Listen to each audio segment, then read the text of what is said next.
السلام علیکم ناظرین، اس ایپیسوڈ کے شروعات میں ہم دیکھتے ہیں جنگل میں عثمان صاحب اپنے سپاہیوں کے ساتھ بیٹھے ہوتے ہیں۔ جرکتے عثمان صاحب سے پوچھتا ہے، ہم اس جان میں کیسے پھنس گئے حضور؟ برہان کہتا ہے، ہم نے آمنے سامنے ہوتے ہوئے بیگم کو کیوں نہیں مارا؟ اگر آپ مجھے اجازت دیتے تو میں تیر چلاتا جو اس کے دل میں پیوست ہوتا اور وہ مر جاتی۔ عثمان صاحب کہتے ہیں، کیا تمہیں لگتا ہے کہ میں نے ان چیزوں کے بارے میں نہیں سوچا؟ یعنی کہ البائی کے جالوں کے بارے میں؟ تمہیں لگتا ہے کہ میں نے بیگم کی جانب سے کی جانے والی غداری کے بارے میں نہیں سوچا؟ یوسف کہتا ہے، معذرت حضور، لیکن ہم نے یہ منصوبہ پھر کس لیے ترتیب دیا تھا؟ تو عثمان صاحب کہتے ہیں، میری نیت صرف بیگم کی موت نہیں ہے، ایک چیز ہے جس کا مجھے یقین ہے، بالا خاتون زندہ ہو سکتی ہیں۔ سب حیران و پریشان ہو جاتے ہیں اور یوسف پوچھتا ہے، حضور آپ کیا کہہ رہے ہیں؟ برہان کہتا ہے، حضور میں پھر سے یہ بات نہیں کرنا چاہتا، لیکن بالا خاتون ہماری آنکھوں کے سامنے مری ہیں، جلی ہیں، اس لیے ہمیں کسی کے آنے کی آواز سن کر وہ ایک دم سے ہوشیار ہو کر کھڑے ہو جاتے ہیں۔ وہاں پہنچنے والی حلیمہ ہوتی ہے۔ عثمان صاحب اسے دیکھ کر حیران ہو جاتے ہیں اور پوچھتے ہیں، مریم تمہارا یہاں کیا کام ہے؟ تو حلیمہ کہتی ہے، حضور میں آپ کو ہر جگہ ڈھونڈ رہی تھی، میں ایک اہم خبر دینے آئی ہوں، بالا خاتون زندہ ہیں۔ یہ سن کر عثمان صاحب پوچھتے ہیں، کیسے ہو سکتا ہے یہ؟ تمہارے لب کیا کہہ رہے ہیں بیٹی؟ حلیمہ کہتی ہے، آپ نے ٹھیک سنا ہے حضور، بالا خاتون زندہ ہیں۔ یقین ہونے پر عثمان صاحب بہت زیادہ خوش ہوتے ہیں۔ جرکتے کہتا ہے، عقل میں نہیں آ رہی بات، یہ کس طرح کا امتحان ہے؟ پھر عثمان صاحب حلیمہ سے پوچھتے ہیں، جو بھی جانتی ہو مجھے بالکل شروع سے بتاؤ۔ حلیمہ کہتی ہے، میں نے اپنی نانی کی طرف سے یادگار خنجر کھو دیا تھا، یہ سوچتے ہوئے کہ جنگل میں گر گیا ہوگا، میں نے اسے ڈھونڈا اور اللہ کا شکر ہے کہ مل گیا۔ برہان بے چین ہوتے ہوئے پوچھتا ہے، تم نے بالا خاتون کو کہاں دیکھا یہ بتاؤ جلدی۔ حلیمہ کہتی ہے، میں نے بالا خاتون کو نہیں دیکھا، لیکن میں جنگل سے کہیں غائب ہو گئی، میرا سامنا بازنطینی فوجیوں سے ہوا اور میں فوراً چھپ گئی، پھر میں نے انہیں آپس میں باتیں کرتے ہوئے سنا کہ بالا خاتون زندہ ہے حضور۔ عثمان صاحب اللہ کا شکر ادا کرتے ہوئے پوچھتے ہیں، بتاؤ کہاں رکھا گیا ہے اسے؟ تو حلیمہ کہتی ہے، آگ کے سر ایسا کچھ بول رہے تھے۔ عثمان صاحب ایک دم سے کہتے ہیں، آگ کے سار؟ تو حلیمہ کہتی ہے، جی ہاں حضور ایسا ہی تھا، بالا خاتون کو وہاں رکھا گیا ہے۔ یہ سن کر عثمان صاحب کہتے ہیں، آگ کے سار؟ تو پھر یہ صوفیہ کا کام ہے، چلو گھوڑوں پر سوار ہو جاؤ۔ ناظرین اس کے بعد ہم دیکھتے ہیں کہ رات کے وقت آگ کے سار کے پاس کچھ بازنطینی سپاہی آگ جلائے بیٹھے ہوتے ہیں اور عثمان صاحب اپنے ساتھیوں کے ساتھ چھپ کر انہیں دیکھ رہے ہوتے ہیں۔ پھر کہتے ہیں، ہم خاموشی کے ساتھ اندر داخل ہو جائیں گے، بالا کو لے کر ان کے ٹھکانے کو ملیا میٹ کر دیں گے، تم لوگ اس طرف سے جاؤ، میں ان کے پاس چلتا ہوں۔ یہ کہتے ساتھی عثمان صاحب سیدھے سپاہیوں کی جانب بڑھتے ہیں۔ بازنطینی آپس میں بات چیت کر رہے ہوتے ہیں، ترک تاریخ بن جائیں گے، بکریوں کی مینگنوں والا عجیب بدبودار قبیلہ زمین بوس ہو جائے گا۔ عثمان صاحب عش کہتے ہوئے انہیں اپنی طرف متوجہ کرتے ہیں۔ یہ سن کر بازنطینی سپاہی ایک دم سے کھڑے ہوتے ہیں اور عثمان صاحب کو دیکھ کر کہتے ہیں، یہ تو عثمان ہے۔ جواباً عثمان صاحب کہتے ہیں، عثمان؟ ہاں عثمان۔ اس سے پہلے کہ وہ حرکت کرتے عثمان صاحب کے سپاہی نکلتے ہیں اور آنن فانن انہیں موت کے گھاٹ اتار دیتے ہیں۔ عثمان صاحب کہتے ہیں، ترک کے بغیر تاریخ نہیں ہو سکتی، لیکن تم ملیا میٹ ہو جاؤ گے، ہم فجر کی روشنی ہونے سے پہلے یہاں سے نکل جائیں گے، چلو۔ یہ کہتے ساتھ عثمان صاحب اپنے ساتھیوں کے ساتھ خفیہ راستے سے اندر داخل ہو جاتے ہیں۔ حلیمہ وہاں پہنچ کر یہ سارا منظر دیکھ رہی ہوتی ہے اور کہتی ہے، میں نے برسوں سے اس کا خواب دیکھا ہے عثمان، آخرکار تم واقعی میری آنکھوں کے سامنے مر جاؤ گے، میری ماں اور بابا کی روحیں سکون پائیں گی۔ آگے سار کے لیے میں لوگان صوفیہ سے کہتا ہے، تم ایک خطرناک عورت ہو صوفیہ، یہ ہم سمجھ چکے ہیں۔ یہ کہتے ساتھ وہ تلوار نکالتا ہے اور صوفیہ کے گلے پر تان لیتا ہے۔ منگول اور بازنطینی سپاہی آمنے سامنے آ جاتے ہیں اور لوگان کہتا ہے، تم نے مزید مجھ سے ایک بھی بات اور چھپائی، مجھے نظر انداز کر کے اگر خود سے بھی کوئی حرکت کی تو تمہارا یہ خوبصورت چہرہ برباد ہو جائے گا صوفیہ۔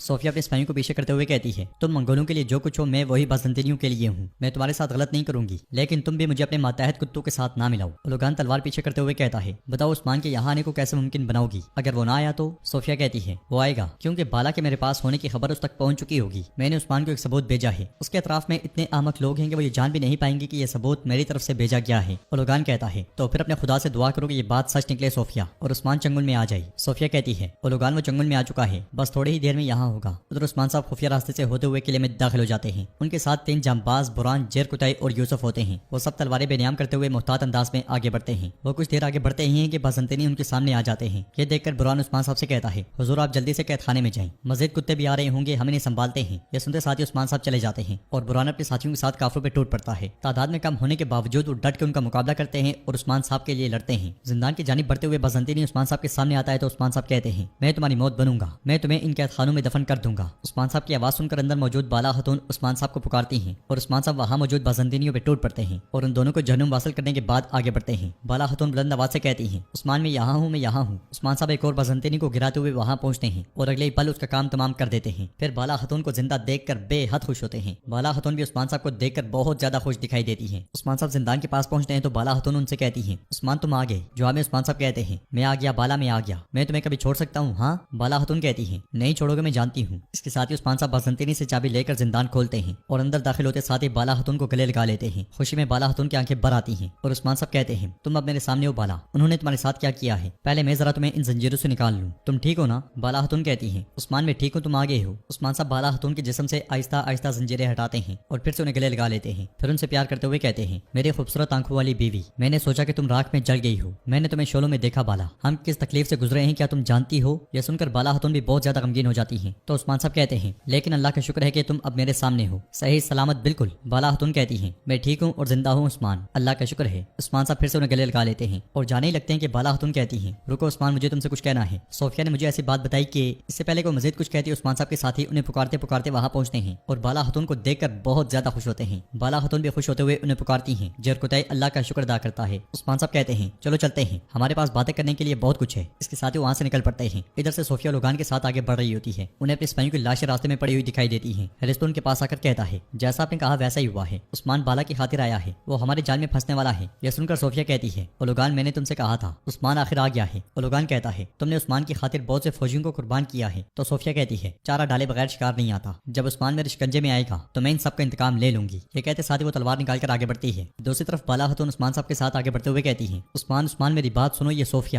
اس بار بھی وہ عثمان صاحب کو نہیں بتا پاتی کیونکہ صوفیہ ان کے پیچھے آ پہنچتی ہے اور کہتی ہے کیا تم اپنی خاتون کو لے کر بھاگ سکتے ہو عثمان، تم نے ایسا سوچا؟ اولوگان بھی اس کے ساتھ موجود ہوتا ہے۔ عثمان صاحب ان کی جانب بڑھتے ہوئے کہتے ہیں تم پھر سے سانپوں کے جھنڈ کی طرح ہمارے پیچھے آ رہے ہو، میں تمہیں یہاں نہیں بلکہ جہنم کے گہرے گڑھے میں دفن کروں گا۔ اولوگان کہتا ہے بیکار میں جدوجہد کر رہے ہو، تم ہمارے جال میں آ گئے ہو عثمان۔ تو عثمان صاحب کہتے ہیں تم اپنی گندی چالیں چلتے رہو، کیا تمہیں اپنی اس بزدلی پر ذرا بھی شرم نہیں آتی؟ صوفیہ کے کہنے پر بزنطینی حملہ کرنے کے لیے آگے بڑھتے ہیں تو عثمان صاحب اپنے ساتھیوں کے ساتھ ان کا مقابلہ شروع کر دیتے ہیں اور آگے بڑھنے والے بزنطینی سپاہیوں کو جہنم واصل کر دیتے ہیں۔ یہ دیکھ کر صوفیہ عثمان صاحب پر حملہ آور ہوتی ہے۔ عثمان صاحب اس کے حملے ناکام بناتے ہوئے تلوار اس کے گلے پر تان لیتے ہیں۔ یہ دیکھ کر بالا خاتون کہتی ہیں رک جاؤ عثمان رک جاؤ۔ حلیمہ چھپ کر یہ سارا منظر دیکھ رہی ہوتی ہے۔ صوفیہ کہتی ہے تم مجھے مار نہیں سکتے عثمان، خاص طور پر تمہاری خاتون بالا تمہیں ایسا نہیں کرنے دے گی۔ بالا خاتون عثمان صاحب سے کہتی ہیں عثمان اسے مت مارو، صرف یہی جانتی ہے کہ ہماری بیٹی کہاں ہے۔ یہ سن کر عثمان صاحب حیرت زدہ رہ جاتے ہیں اور کہتے ہیں بالا کیا کہہ رہی ہو؟ یہ کہتے ساتھ وہ تلوار اس کے پاس کرتے ہیں تو بازنطینی عثمان صاحب کو تیر دے مارتا ہے جو ان کے کندھے کے پاس آ کر پیوست ہو جاتا ہے۔ یہ دیکھ کر جیرکتائی اور بران جلدی سے عثمان صاحب کو پیچھے کرتے ہیں اور صوفیہ بالا خاتون پہ حملہ کر کے انہیں دبوچ لیتی ہے۔ یہ دیکھ کر عثمان صاحب بہت پریشان ہو جاتے ہیں اور صوفیہ کہتی ہے تم نے ٹھیک سنا عثمان، تمہاری بیٹی حلیمہ زندہ ہے۔ یہ سن کر عثمان صاحب چونک جاتے ہیں اور بالا خاتون کہتی ہیں عثمان یہ ٹھیک کہہ رہی ہے۔ حلیمہ بھی سوچ میں پڑ جاتی ہے اور عثمان صاحب کہتے ہیں